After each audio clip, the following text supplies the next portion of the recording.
ఇద్దరికి బుద్ధుందా? రేపు అన్నయ్య పుట్టినరోజు అని మీకు తెలుసు. ఏ విషయం చెప్పకూడదు, ఎక్కడికి పంపించొద్దని చెప్పాను. అన్నయ్యకి బట్టలు కొందామని వెళ్ళాను, ఆ గ్యాప్లో పంపించేశారు. మీకు భయం లేకుండా పోయింది.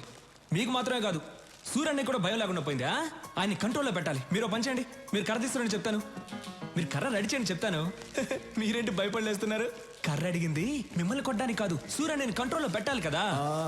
మీరు వెళ్ళి కర్ర రెడీ చేయండి చెప్తాను. సూర్యతో మాట్లాడాలంటేనే తత్తత్ అంటావు, సూర్యని కంట్రోల్లో పెడతావా? హలో, మీ ముందేనమ్మా నేను తత్తత్త అనేది.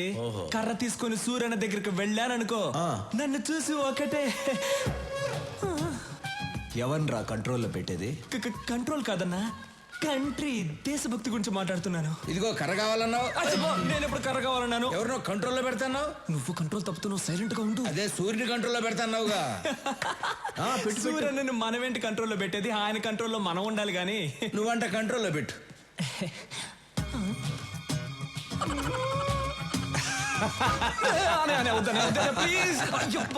సూరి, ఆడి సంగతి తర్వాత చూద్దాం. ముందు బయట బస్తీ జనం నీ కోసం వెయిట్ చేస్తున్నారు. తీసుకో.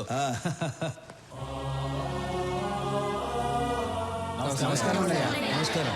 ఏ రాములు, అందరూ ఒకేసారి వచ్చారు? అయ్యా, మీరు మా కోసం చాలా చేస్తున్నారు. ఇల్లు కట్టించారు, పిల్లలు చదువుకోవడానికి స్కూలు కట్టించారు. మాకు అసలు ఏ కష్టమూ రాకుండా మీ సొంత మనుషుల్లా చూసుకుంటున్నారు. అయ్యా, రేపు మీ పుట్టినరోజు. అంటే మీరు ఎప్పుడూ పుట్టినరోజు జరుపుకోరనుకోండి అయ్యా, కానీ ఈ ఒక్కసారికి మీ పుట్టినరోజు మేము జరుపుకుంటామయ్యా. అయ్యా, రేపు ఒకసారి మా బస్తీకి రండి అయ్యా. ఏంటి బాబు ఆలోచిస్తున్నారు? రేపు మా కోసం తప్పకుండా రావాల్సిందే. అవును, మీరు ఎందుకు ఫీల్ అవుతున్నారు?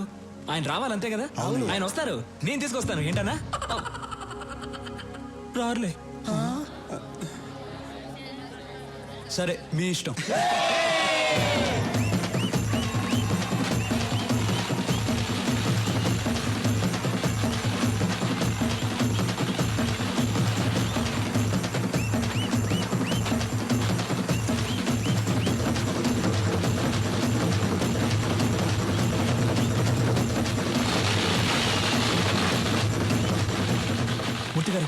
అన్నయ్య హ్యాపీ మూడ్ లో ఉన్నారు. ఇప్పుడే ఆయన పెళ్లి గురించి అడిగేనా? రేయ్, నువ్వేదైనా అడుగుగాని సూర్యుని పెళ్లి విషయం అడిగితే కోపం వస్తుందని నీకు తెలుసు.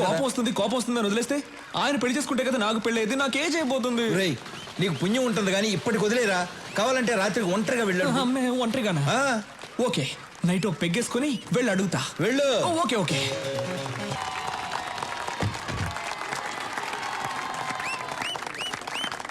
సూరే, నీ తమ్ముడు నా కొడుకుని కొట్టాడు. ఇప్పుడు ఆయన హాస్పిటల్లో కోమలా ఉన్నాడు తెలుసా? మూర్తి, కాలేజీలో అమ్మాయిలకు డ్రగ్స్ అలవాటు చేసి వాళ్ళని పాడు చేస్తున్నాడు. అవునయ్యా, యూత్ ఎంజాయ్ చేస్తారు, అంత మాత్రం కొట్టేస్తారా? అయినా నీకు నాకు బిజినెస్ లో 10 సంవత్సరాల నుంచి పార్ట్నర్షిప్ ఉంది, అది కూడా చూడ్డా. రాఘవా, అన్నయ్య కొట్టావా? కొట్టానన్నయ్య. అలాంటి వాళ్ళని కొడతాం కాదురా, చంపేయాలి. ఏం మాట్లాడుతున్నావా నువ్వు? రత్నం, నాకు బిజినెస్ కన్నా న్యాయం ముఖ్యం. ఒరేయ్, మనతో బిజినెస్ చేసేవాళ్ళు వ్యాపారమే తెలిసిన వాళ్ళు కాదు, మంచోళ్ళు కూడా అయి ఉండాలి. మూర్తి, వీడు అకౌంట్ సెటిల్ చేసి పంపించేసే.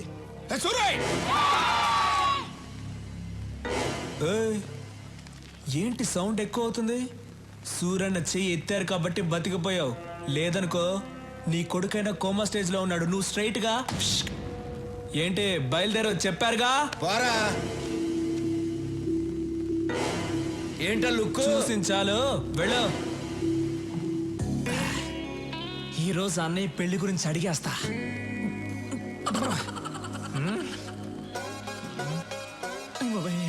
రాఘవా, అన్నయ్య రారా.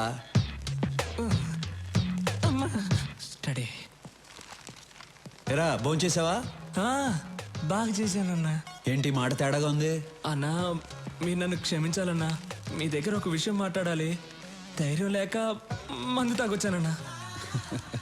నాతో మాట్లాడడానికి మిగిలిన వాళ్ళు భయపడాలి కానీ నువ్వు భయపడతావు ఏంట్రా? మిగతా విషయాలు ఓకే గానీ ఆ విషయం మాట్లాడాలంటేనే భయంగా ఉందన్నా. ఏ విషయం రా? అదేనా నీ పెళ్లి గురించి. చూడకూడదు, నువ్వు అలా చూస్తావని నేను మందు కొట్టొచ్చాను. ఇవాళ ఎలాగైనా లేవకూడదు, కూర్చొని మాట్లాడుకోవాలి. డిస్టెన్స్ మెయింటైన్ చేయాలి. కూర్చోన్నా ప్లీజ్ అన్నా. నేను చెప్పేది కోపడకుండా వినాలి. నువ్వెందుకన్నా పెళ్లి చేసుకోవట్లేదు? నువ్వు పెళ్లి చేసుకుంటే కదా నాకు పెళ్లి అయ్యేది. ఈజీ అయిపోతుందన్నా. చాలా కష్టంగా ఉంది. రోడ్డు మీద నడిచి వెళ్ళేప్పుడు ఆ అమ్మాయిలు చూడకూడదని స్ట్రైట్ గా వెళ్తా, కానీ నా తల మాత్రం అలా తిరుగుతుంది. వద్దురా అని ఇలా తిప్పితే కళ్ళు వెళ్ళిపోతాయి అన్న. అంతెందుకు, రోజు బెడ్ మీద పడుకుందాం అని వెళ్ళినప్పుడు బెడ్ కూడా తిడుతుందన్న. ఏంట్రా రోజు వచ్చి ఒంటరిగా పడుకుంటున్నావు అని. అంతే కదా. అది కాదు, నువ్వెందుకు పెళ్లి చేసుకోవడం లేదని అడుగుతున్నాను. విను చెప్తా. ఆ, నేను పెళ్లి చేసుకోవడం కష్టం కానీ నువ్వు పెళ్లి చేసుకో. అన్నయ్య నీకు పెళ్లి కాకుండా నేను పెళ్లి చేసుకోవడం ఆహా ఏంటన్న కష్టం చెప్పాను. రేయ్, రేయ్, లేదు నోర్మయ్, మనం చేసేది మంచి పనిరా. వచ్చే అమ్మాయి అర్థం చేసుకోవాలిగా. అర్థం చేసుకునే ఆ అమ్మాయినే పట్టుకుందాం. సరే, నేను పెళ్లి చేసుకునే అమ్మాయి కొన్ని లక్షణాలు ఉండాలి. సూరన్న తారికొచ్చావున్నా, చాలా థ్యాంక్స్. చెప్పన్న ఏంటన్న లక్షణాలు? ఒకటి, ఆ, ఆ అమ్మాయికి హెల్పింగ్ నేచర్ ఉండాలి. ఈజీ, దొరికిపోతాయి. నేనంటే భయపడకూడదు. ఏంటన్నా? నేనంటే భయపడకూడదు, ధైర్యంగా మాట్లాడాలి. కళ్ళల్లో కళ్ళు పెట్టి చిట్టికేసి మరీ మాట్లాడాలి. అటువంటి అమ్మాయిని తీసురా, పెళ్లి చేసుకుంటా. దాన్ని చూసి ధైర్యంగా మాట్లాడాలి, కళ్ళల్లో కళ్ళు పెట్టి మరి చిటికేసి మాట్లాడాలి. 25 ఏళ్ళు ఉన్నాను, నాకే ఇంకా ధైర్యం రాలేదు. వచ్చే అమ్మాయి కన్నా సూపర్ గా ఫిట్టింగ్ పెట్టావన్నా నువ్వు. దీనివల్ల ఏం అర్థం అవుతుందంటే ఈ జన్మలో నాకు పెళ్లి జరగదు. మిస్టర్ బ్రదర్, చాలా థ్యాంక్స్. అమ్మాయి ఫోటో ఉంది, మార్చుకోండి.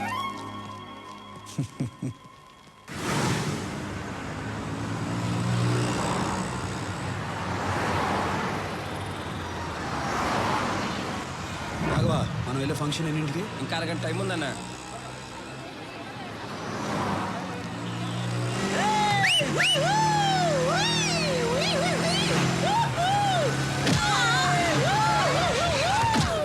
రాఘవా, వాళ్ళని పట్టుకోండి రా. సూరన్ రా.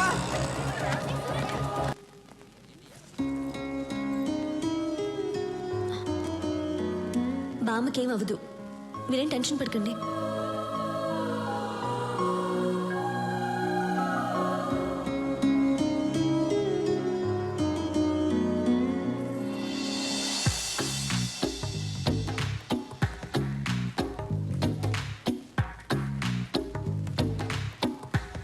ఆ అమ్మాయికి హెల్పింగ్ నేచర్ ఉండాలి.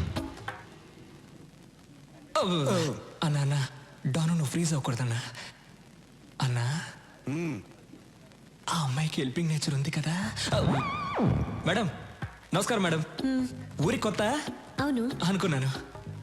ఈ ఊళ్ళోనే మా అన్న సూరన్న. సూరి గారు, ఆ? ఆవిడకేం ప్రమాదం లేదు. మీరు కరెక్ట్ టైంకి తీసుకొచ్చారు. ఈవిడ ఊపిరి ఇచ్చింది. You can relax. Very good, it's my duty. మంచిది, థ్యాంక్స్. నాకెందుకు థ్యాంక్స్? మీరు దేవుళ్ళ తీసుకొచ్చారు, నేను ఊపిరిచ్చాను, అంతే. బాయ్. యాక్సిడెంట్ చేసింది వీళ్ళే అన్న. డాక్టర్ ఏమైంది సార్? వీళ్ళకు ట్రీట్మెంట్ ఇవ్వండి. అలాగే సార్, నేను చూసుకుంటా.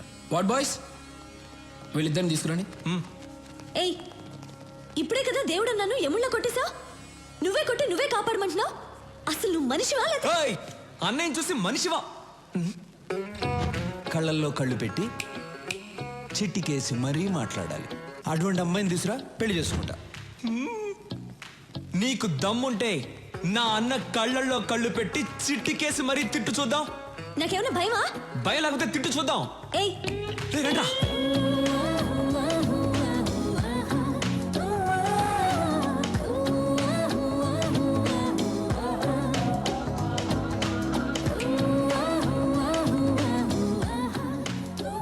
అన్నా, నువ్వనుకున్నట్టే ఆ అమ్మాయికి హెల్పింగ్ నేచర్ ఉంది. కళ్ళల్లో కళ్ళు పెట్టి మరీ చిట్టికేస్తుంది. పిలిచి మాట్లాడేమంటావా?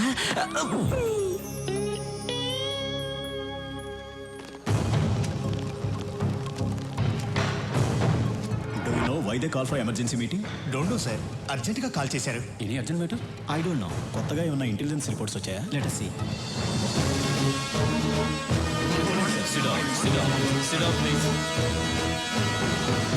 మై డియర్ ఫ్రెండ్స్, మిమ్మల్ని అర్జెంటుగా ఎందుకు రమ్మన్నానంటే,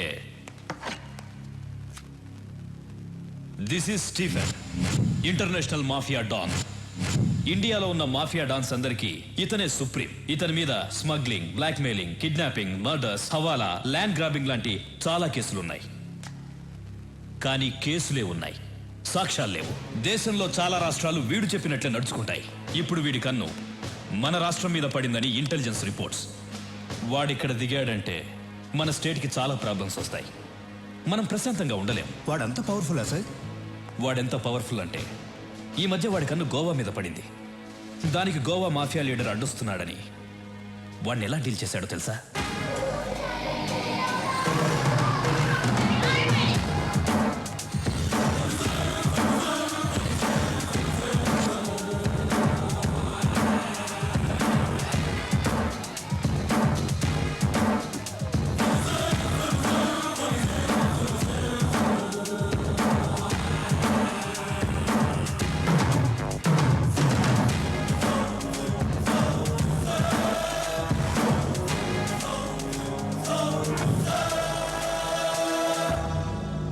గోవాలో బిజినెస్ స్టార్ట్ చేద్దాం అనుకున్నాను. నువ్వు అడ్డు వస్తున్నావు. ఈ స్టీఫెన్ అక్కడికి వస్తున్నాడంటే నువ్వు తప్పుకోవాలి, కానీ తప్పుకోవట్లేదు. ఇక్కడున్న వాళ్ళందరూ ఏదో ఒక స్టేట్కి డామినేట్, కానీ నా కింద పనిచేస్తున్నారు. నువ్వు మాత్రం ఒప్పుకోవడం లేదు. It's okay. ఇప్పుడు మన ఇద్దరం ఒక గేమ్ ఆడదాం. గేమ్ రూల్స్ ఏమిటో తెలుసా? మన ఇద్దరం ఫైట్ చేద్దాం. నువ్వు కింద పడితే నీ వాళ్ళిద్దరిని చంపుతాను. నేను కింద పడితే నా వాళ్ళిద్దరిని చంపే. ఎవరెక్కువ సార్లు కింద పడితే వాళ్ళ గ్రూప్ పోతుంది. ఫైనల్గా మన ఇద్దరం మిగులుతాం. ఒకటి నేనుండాలి, లేదా నువ్వుండాలి. ఏంటి ఆలోచిస్తున్నా? భయంగా ఉందా? ఓ గుడ్.